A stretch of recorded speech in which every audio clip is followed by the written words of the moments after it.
France election, what happened and what comes next. From pleasantly surprised to disappointed, how France reacted to the election results on Sunday night, joy had, once again, kept the far right out of power. On Monday morning, uncertainty hung parliament, shaky alliances, and the threat of turbulent years ahead. French voters, President Emmanuel Macron called France's snap parliamentary election to clarify the political situation. But after the shock second-round results, the waters are more muddied than they have been in decades. While a surge in support for the left-wing coalition foiled Marine Le Pen's far-right party, French politics is now more disordered than it was before the vote. New Popular Front national rally. So, what did we learn last night? Who might be France's next prime minister, and has paid off? Macron's gamble after leading the first round of voting last Sunday. The RN was closer to the gates of power than ever before and was on the cusp of forming France's first far-right government since the collaborationist Vichy regime of World War II.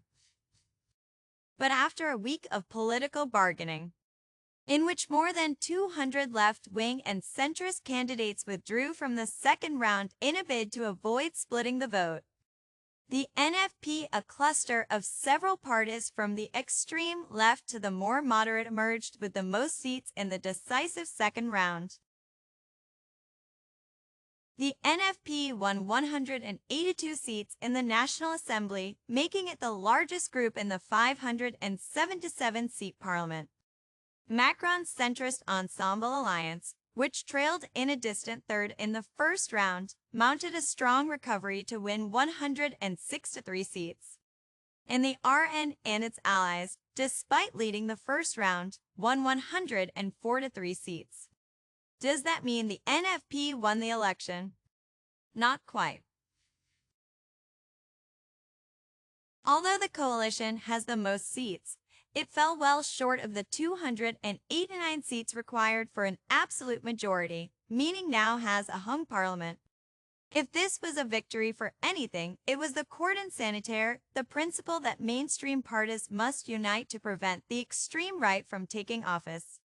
France, it was meant to be a coronation. Crowds of supporters had crammed into election night events at the RN Party HQ in Paris and at outposts all over the country, to watch the moment many felt had been decades in the making, confirmation that their party, and its long taboo brand of anti-immigrant politics, had won the most seats in the French parliament. That was to be. The fervent atmosphere sired as supporters saw the RN had slumped to third place. Jordan Bardella, the 28-year-old leader handpicked by Le Pen to purge it of its racist and anti-Semitic roots, was dyspeptic. He railed against the dangerous electoral deals made between the NFP and Ensemble, which had deprived the French people of an RN-led government, freshened the party's image by deciding to deliberately paralyze our institutions. Emmanuel Macron has now pushed the country towards uncertainty and instability, Bardella said, dismissing the NFP as an alliance of dishonor. Still, the RN's success should not be underestimated. In the 2017 elections, when Macron swept to power, the RN won just 8 seats. In 2022, it surged to 89 seats. In Sunday's vote, it won 125, making it the largest individual party. That unity means it will likely remain a potent force in the next parliament, while the solidity of the leftist coalition remains untested. Will the left remain united? A month ago, the NFP did not exist. Now, it is the largest bloc in the French parliament and could provide France with its next prime minister. It chose its name in an attempt to resurrect the original Popular Front that blocked the far right from gaining power in 1936. Sunday's results mean it has done so again. But while it achieved its founding purpose, it is unclear whether this capacious and potential fractious coalition will hold. The hastily assembled bloc comprises several parties: the far-left France Unbowed Party, the Socialists, the Green Ecologists, the center-left Place Publique, and others. This many-headed hydra does not speak with a single voice. Each party celebrated the results at their own campaign events, rather than together. Two of its most prominent figures, Jean-Luc Mélenchon, the populist France Unbowed leader, and Raphael Glucksmann, the more moderate leader of Place Publique, are barely on speaking terms. Disagreements over economic and foreign policies could spill over, as the NFP's expansive spending plans, which include raising the minimum wage, capping the price of certain foods and energy, and scrapping Macron's pension reforms, collide with the European Union's restrictive fiscal rules and France's need to rein in its ballooning deficit. Macron once said his thoughts are too complex for journalists.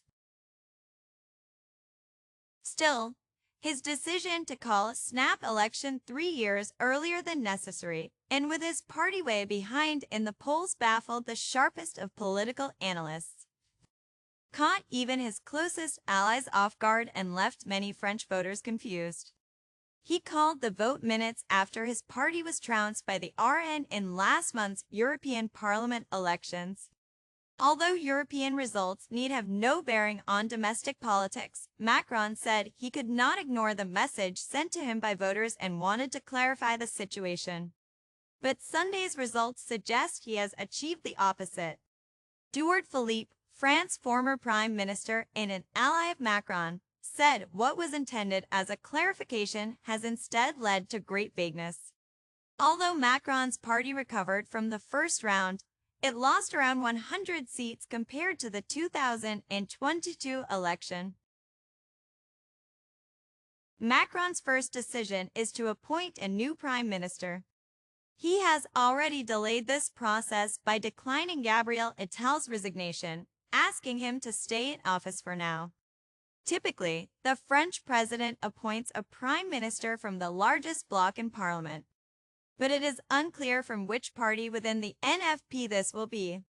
Mélenchon's party won the most seats within the NFP, but Macron's allies have repeatedly refused to work with France Unbowed, saying it is just as extreme and therefore as unfit to govern as the RN. In order to reach the majority needed to pass laws, the NFP will likely have to enter into alliances with Ensemble as two coalitions enter an even larger coalition, straddling vast ideological ground. Finding common ground will be a fraught task, meaning gridlock is likely. Without a clear majority, a minority government faces the risk of no-confidence votes as soon as this month, which could lead to several governments replacing each other. One way out could be a technocratic government, which would involve Macron appointing ministers with no party affiliation to manage day-to-day matters. But these can come to seem undemocratic and can further fan the flames of populism. Just look at Italy after the premiership of Mario Draghi, the technocrat par excellence. The country elected its most far-right government since Benito Mussolini. While France avoided a far-right government for now, the RN threat is likely to remain strong.